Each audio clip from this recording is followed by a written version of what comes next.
Bonjour à tous, on est au MWC à Barcelone. Je viens de prendre en main la nouvelle tablette de Huawei, la Mediapad M5 Pro. Et je dois avouer que franchement, elle a plein de points positifs et on va regarder ça tout de suite.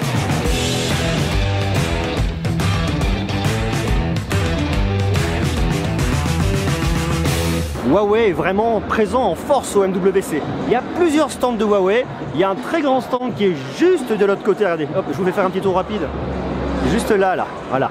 Ça, c'est un très grand stand de Huawei sur lequel vous allez retrouver bien évidemment les Huawei, donc que ce soit les nouvelles tablettes, que ce soit les ordinateurs. On a des vieux produits, enfin des produits pas vieux, mais déjà vus. Le Huawei Nova 2, on a toute la gamme Honor qui est présente. On a pas mal de choses différentes. Je regarde un petit peu en même temps pour essayer de vraiment vous illustrer ça. On y parle de 5G. Il y a vraiment pas mal de choses super intéressantes et notamment des nouvelles tablettes qui ont été présentées il n'y a pas très longtemps. La Mediapad M5 et Mediapad M5 Pro. Nous, on va regarder la Mediapad M5 Pro parce que je trouve que c'est une tablette qui veut en tout cas vraiment faire face à l'iPad Pro d'Apple. Alors, on va pas s'amuser à les comparer point par point, on va pas décortiquer ça tout de suite. Ce qui est intéressant en tout cas, c'est de regarder un petit peu le produit en lui-même, voir à qui il s'adresse, voir ce qu'on peut faire avec.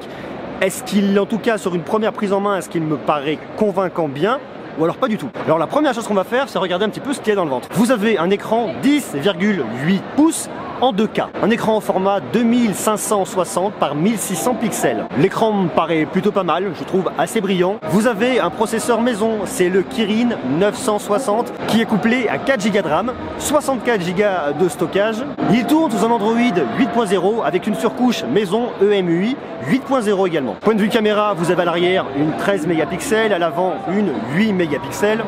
Bon alors très clairement, c'est pas une tablette pour aller faire des photos, plus pour photographier des documents, photographier quelques souvenirs. Si vous cherchez une phototablette, je ne pense pas que ce soit là-dessus qu'il faille y aller. Il nous annonce également un PC mode for work, donc vous pouvez la passer en mode ordinateur pour aller bosser. Vous retrouvez également un stylet de haute précision qu'ils appellent le 4096 Level High Precision Stylus. Rien que ça. Vous retrouvez 4 haut-parleurs qui vous donnent sur la fiche technique, ce sont les Quad Speakers and Hartmann Kardon Tuning. Débrouillez-vous avec ça. L'idée, si vous voulez, c'est d'avoir des haut-parleurs spatialisés.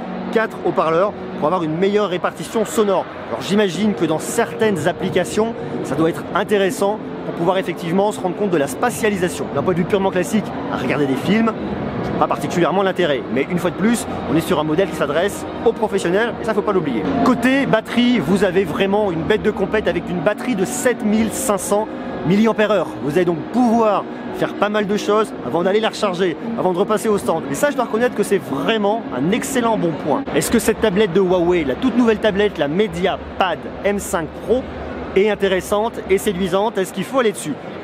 C'est compliqué de se prononcer effectivement sur une première prise en main sur un salon.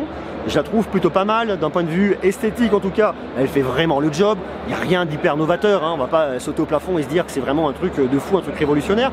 Moi j'ai un petit bémol néanmoins sur le stylet. Je l'ai utilisé sur de la navigation pour aller naviguer, pour aller chercher des infos dans les menus.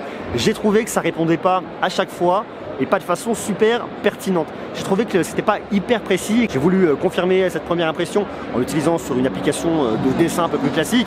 J'ai griffonné 3 trucs parce que je suis vraiment pas un dessinateur et je suis même plutôt très mauvais là-dedans. Même mon fils me bat, c'est dire. Et il a 4 ans. Bon, peu importe, c'est pas le sujet.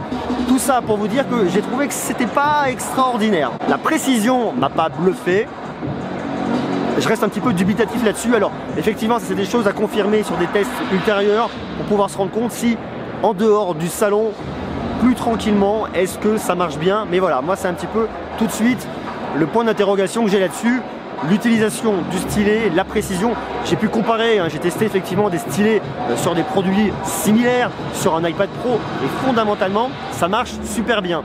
Là, je reste vraiment sur ma faim. C'est un produit qui a été annoncé il y a très peu de temps, donc à l'heure à laquelle je fais la vidéo, je ne peux pas vous donner de date de sortie en France. Ils m'ont dit qu'elle devrait arriver normalement fin mars, mais on ne sait pas par quel pays elle va arriver en premier.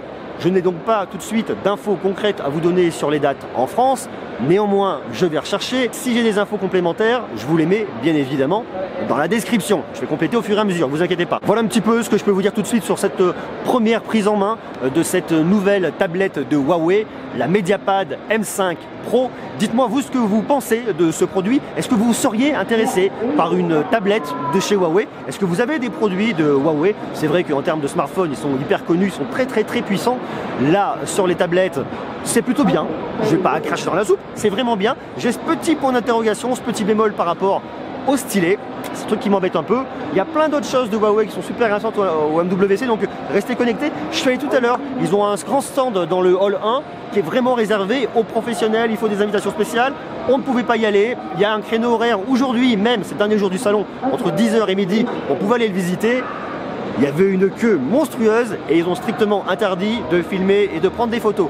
Néanmoins, on a pu faire un petit tour avec une personne du staff qui nous a vraiment présenté les nouveautés de Huawei. Là, on parle de nouveautés, pas en termes de produits grand public, mais en termes de 5G, en termes de positionnement par rapport au réseau, par rapport au cloud, par rapport à toutes ces choses-là. C'est super passionnant. Donc, tous ces sujets, on va continuer d'en parler. Je vous invite bien évidemment, pour suivre tout ça, à rester connecté, à vous abonner, parce qu'il y a effectivement beaucoup d'infos sur des produits, sur des smartphones, des tablettes, de la robotique, mais il y a plein de sujets passionnants qui sont forcément liés à ça, parce que quand vous voyez des smartphones, vous voyez des tablettes, c'est la partie émergée de l'iceberg. Il y a tout le reste dessous. C'est un petit peu comment ça fonctionne avec les opérateurs. Il y a une vraie guerre là au niveau de la 5G. Il y a plein de choses super intéressantes. Et tout ça, on va en reparler très prochainement. Donc comme d'hab, je vous invite à me laisser des jolis pouces, à vous abonner, à rester connecté, parce qu'on va parler toujours plus, toujours mieux de high-tech et de trucs super cool. Merci à vous d'avoir regardé cette vidéo. N'oubliez pas, vous êtes les meilleurs. Je vous embrasse et à très bientôt. Ciao.